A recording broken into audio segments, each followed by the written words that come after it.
I'm Dylan Vidovich, and this is Fuel for Thought with HD Media. And today's guest is Chris Miller with the Dutch Miller Auto Group, and we're going to take a little ride today and have a great conversation. What do you say, Chris? We're going to have a blast. We're going to check out a brand new Jeep Wagoneer and check out South Charleston while we're at it. So let's have a good time. Ready to take a ride? Let's do it. Let's do it. We're here at the Dutch Miller Chrysler Dodge Jeep and Ram dealership in South Charleston, and as Chris alluded to in the introduction, we are checking out a beautiful brand new Jeep Wagoneer. We're going to ride around and talk to Chris about a few things like what he's been up to in Huntington here recently, and of course some of his other endeavors. So, without further ado, let's roll the tape. So, yeah, Chris, we can just go right into it. So, you've been a big supporter of Marshall University for many years now, right?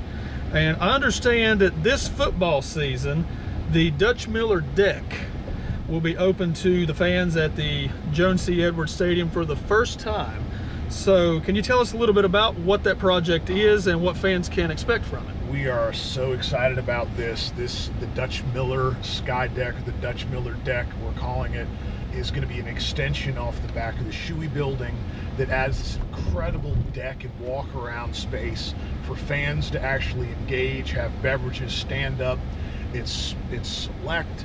There's only a certain number of tickets that are going to be sold, and they'll have access to food, drinks, and an awesome viewing experience from the actual end zone of the football games.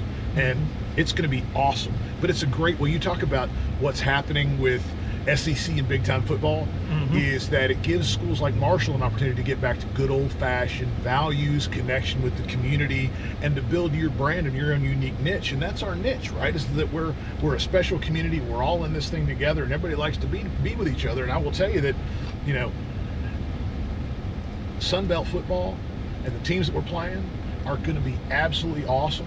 And we have something that the other places don't, which is pure nonstop action and a great fan environment. So Marshall's going to be building on that and developing continuously, maximizing the fan experience there at the stadium. And this is just the first big step in doing it. So we're excited. The other really neat thing is that they're going to be getting into concerts using that football stadium. There's a Zach Bryan concert coming up. Whole stadium is basically sold out. And you talk about an awesome viewing experience from the Dutch Miller deck to see that concert too. I mean, that might be pretty cool. So while it won't be ready then for future concerts, it will be.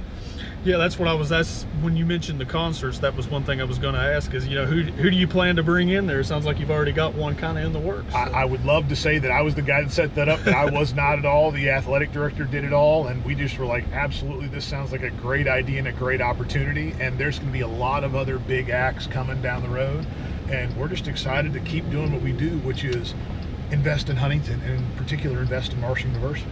You know, we believe in it. So is there anything else in the works at Marshall that you can share with us that you're involved in? Man, so we're doing everything we can to help with basketball. We were a part of the Gullickson and basketball facility reno that's going on. Awful proud of that one. Made a big commitment there. We believe in the basketball program. The transition from Coach Jantoni to Corny, who's just a great guy, is going to be awesome. They've got another season coming up that's going to be a great season. They've got some great players. You know, heavily involved in making sure the baseball stadium got secured and put together and built. And I did that while I was on the Board of Governors with Marshall. Oh, so you were on the Board of Governors at one time? Yeah, I was on the Board of Governors for 3 years, resigned at the end of the third year because of the crazy political stuff that I was doing. And I felt like I didn't have the right amount of time to dedicate to make sure that, you know, when you do something like that, you're part of a large board, you want to participate and focus on excellence. And I knew that I wouldn't have the time to continue that role. So, you know, Governor Justice asked me if I'd consider being reappointed and stay on. And I said, sir, it's not the right thing to do. And while I appreciate, you know, being wanted and needed, you know, it wasn't the right thing to do from a time standpoint. Right.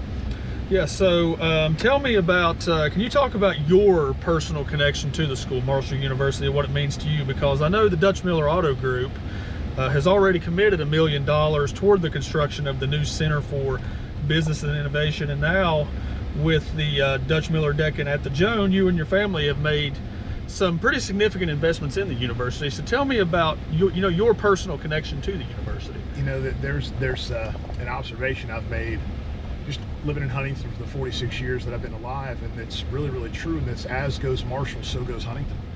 And on the flip side, as goes Huntington, so goes Marshall. So we're all in this thing together, and we're talking about the most impactful entity when it comes to developing the young minds of the next generation of people that are going to be working and helping make West Virginia and making Huntington a better place. You got to invest in that. You're talking about the operation from a business standpoint of the city because of the number of people that come in and out of Marshall every single year. That has just added population into our area, and the fact that we want to make sure that our city is clean and in great shape and able to provide like the reflection of who we are, in our hearts, because we're proud people, man. So we will continue to be involved in Marshall, until the day I take my last breath. Yeah, and I guess you said, so goes Marshall, so goes Huntington. I guess in a way you could say so goes the state as well, because that's a big driver in the state's economic engine and whatnot. Absolutely. And if you look at where Marshall University is, I'm going to go on a limb because I truly believe this. We have the best university president in the country working at Marshall University right now. Brad Smith is as good as it gets, and anything that he is a part of, I want to be a part of. He's quite frankly one of the most high-functioning, capable people I have ever met in my life, and so we're tickled pink that he's there because that we know that the stuff that's happening is going to get completed and going to get done, because you're dealing with one of the most effective executives in the country. I mean, when he was in Silicon Valley with the Tuit, he was one of the most respected and sought-after CEOs and chairmen in the country. Oh, really? And we're in Huntington, West Virginia, and we get to have Brad Smith. I mean, come on. Oh, yeah. It's just awesome. Oh, yeah. Yeah, I've met him a few times. He's a great guy. So special. And yes. I've gotten a chance in doing what I've done with business to be around lots of high-functioning people. And some of them are very, very high-functioning executives, but they don't have that same heart and soul. And that's the unique, special thing about Brad Smith, is that it's genuine and it's real, and he's got this heart and this soul that it's special. It's special. Yeah, and so your charitable efforts aren't just limited to, supporting Marshall. Tell us about some of the other causes that you've been involved with, stuff that you're passionate about, and, what it means to give back to the tri-state region. So smack dab in Appalachia is the heart of the opiate epidemic. And we've seen what that's done to our people. It's ravaged our community, and so that's been one of my many pet projects, is being actively involved in addiction recovery. Me myself, I'm a recovering addict. I've been sober from alcohol and opiates since April 1st of 2004. And my first year of marriage, I had to choose between drugs and alcohol and my wife, and chose my wife. So we've seen it every single day. Employing Appalachians, employing people in West Virginia, we built into our healthcare programs the ability to provide the absolute best addiction treatment for our people that we could, and we've exercised. We've rehabilitated countless people over and over and over again, because we believe that truly we're all in this thing together. And I've been an active donor and time giver to tons of addiction recovery facilities in the area. The two that really come to mind are Hawk, which is the Huntington Area Wellness Center, which does addiction recovery, and that's run by Craig Hetlinger, and he does an outstanding job. And a funny story about Craig used to work with us. He was a collegiate athlete, knee injuries led to pain pill issues. He went through the same addiction cycles that everybody else did. He's come out on the other side, and literally now is giving back and employing people and building a business that is reflective of what his vision is, and that's to eliminate and eradicate addiction in the Appalachian area. And he's another guy that's worth talking to. He's just absolutely dialed in and on it. The Huntington Area Food Bank is another one, because in Appalachia there is really a serious issue when it comes to food shortages. And we see it over and over again. Anytime there's massive flooding, anytime there's horrible storms like derecho, I don't know if you remember when that happened about 2 years ago. 2012. So yeah. We were heavily involved in that. We do a lot of stuff that we don't really talk about. I don't know if you remember when there was all this flooding down south, in particular in Mingo, McDowell County, in February. February. Oh yeah, I'm from Logan, so You guys got hit. Wayne County got hit. We literally sent generators down there. We sent truckloads of generators, individual generators and big generators, lots of propane tanks, running water and supplies, and we did that for weeks on end to make sure that there was stuff down there to help people in southern West Virginia that needed help. Oh yeah. And awful proud of that one. But we even went as far as linking up with a guy named Joe Pyle that runs a bunch of auctions and car dealerships up and down through Pennsylvania and West Virginia and Ohio.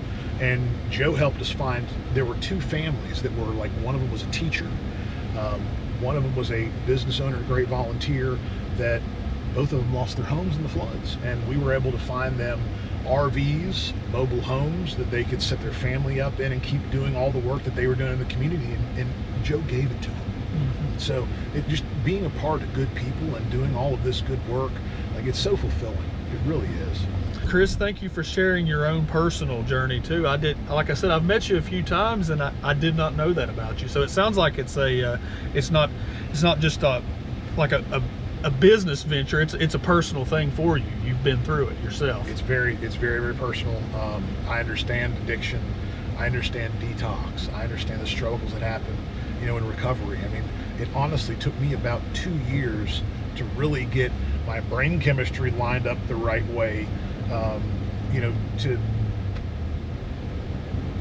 get yourself right. Let's move on to a different topic here. Let's address, I guess, the elephant in the room here for this conversation. So about 2 years ago, it was before the 2024 election, but I first met you in 2023, so that's why I say 2 years ago. You entered the world of politics, and you wanted to become West Virginia's next governor, and you came up a little short. So what was that experience like for you, and would you consider seeking office in the future? I would do it absolutely all over again. There's only one job I want to do, and that's leading our state. And so you really only want to be governor? That's it. That's the only job that I want to do. And when the opportunity presents itself, I'm going to go right back in and make another stab at it, because I think I get where we are as a state and as a country right now, and it's going to require us to do some very unique things.